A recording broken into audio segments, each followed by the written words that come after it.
Ocular by Iniquity. Chapter 15.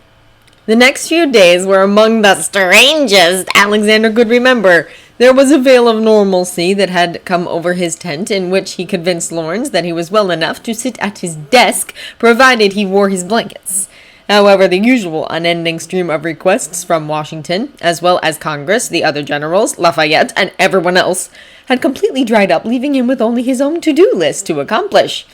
He had enough strength now that he was able to read for several hours in a row before the words began to blur on the page, and when that happened, he would close his eyes and mutter to himself as he planned out his next essay in his head. Reading was easier than writing, at least for now. This provided him a good opportunity to continue to grow his expertise of monetary policy, as well as a broader understanding of what their ideal government might look like. Lawrence and Lafayette would drop in occasionally, but it became increasingly clear that both men were intensely busy and were not able to create time for small talk. Alexander was familiar with this kind of routine. He had been in the buzzing pre-battle camp environment before, running from one command to another, furiously creating reports and reviewing stocks, going over strategies and plans for every possible situation that could occur. But he was not now. The strange thing being that this chaos happened around him, but never reached him. The chaos was just beyond his fingertips, like his missing days. It came closer when Lawrence would come in, nose red from the cold, muttering about supplies or troop movements, but he never stayed for long, only to ask how Alexander was feeling, or if he wanted for anything, or if there was anything that could be done on his behalf. At no point did Lawrence have a real discussion with him during the day regarding his orders. Even when he delivered another poor facsimile of a lunch for both of them, he ate in a hurry and only pressed a kiss to Alexander's lips with a "Keep inside and gather your strength, my Hamilton," before hurrying back to his work. When he stood to follow the man out of habit, Lawrence fixed him with a glare of such intensity that he sat back down and forgot to complain. Pretty quickly, Alexander found himself antsy to re-enter the fray. He was not sure how many days of this he would be able to manage without jumping right out of his skin. He took this frustration out on a letter to Angelica because she would understand what it was like to be held back from what you could accomplish simply because you had been struck with a little fever. He kept Lawrence to himself. He found one of their stubby candles to read late into the night, refreshing his memory on one of his law textbooks. He had decided that he would be awake until Lawrence appeared, and since he had slept during the day, he did not imagine that it would be an issue. Of course, he also knew that work could keep a man late into the night at a time like this. But it was no worry, for he had plenty of blankets and, of course, his books, and he even drank a fair bit of the port that Lafayette had stolen from Lee, which, while it seemed unlikely, he did not want to imagine the disaster that might occur if Lee discovered it. The other new change to his daily routine was the following. Instead of retreating to his cot, Lawrence, usually bone-tired at the end of the day, would stagger straight into the pile of blankets and make himself at home. When Alexander had been confined in the blankets, the man's freezing clothes would disturb him from his reading. When he was allowed to work at his desk, Lawrence would come up to him and squeeze his shoulder, then settle himself in what had become their combined bed. When Alexander slid the blankets over both of them, Lawrence would wrap his arms around him and pull him close.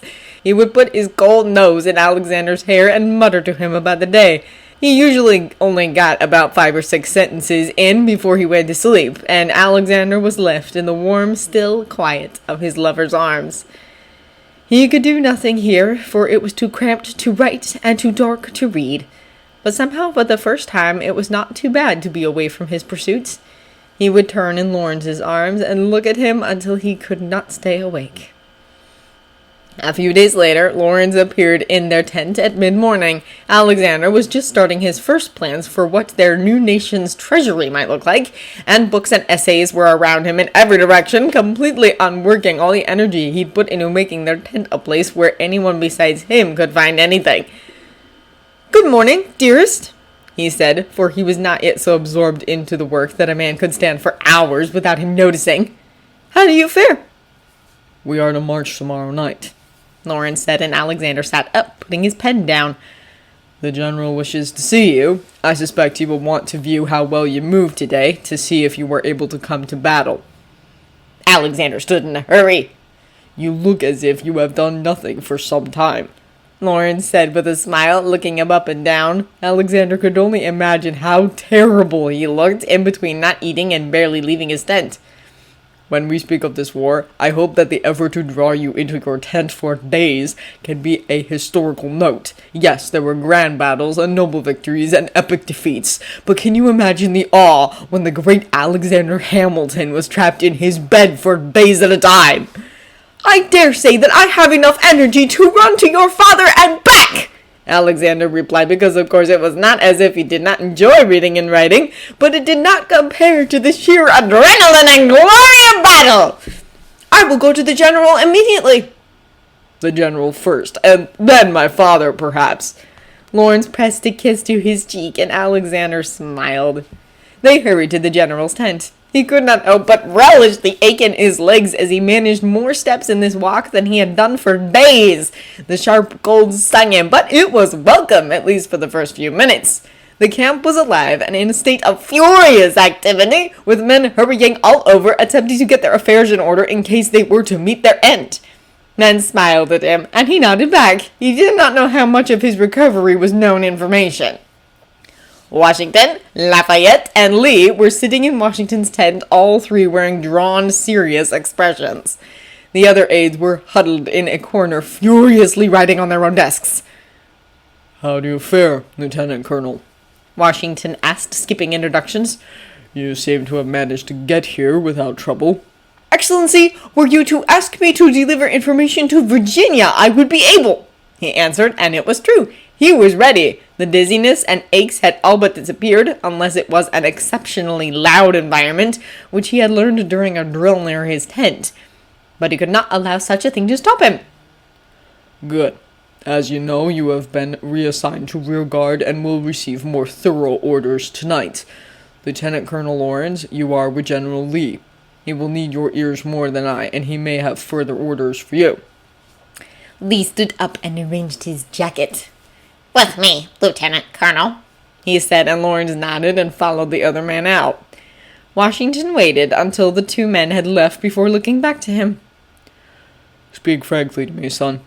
If I put you on the battlefield, are you to be stunned by gunfire and faint?" "Speaking frankly, sir," Alexander replied, trying his best not to be annoyed, "I will not be stunned by gunfire and faint." "Good. "We will all be very unhappy if you outlive us in your great effort to become a martyr," Lafayette added. Alexander rolled his eyes.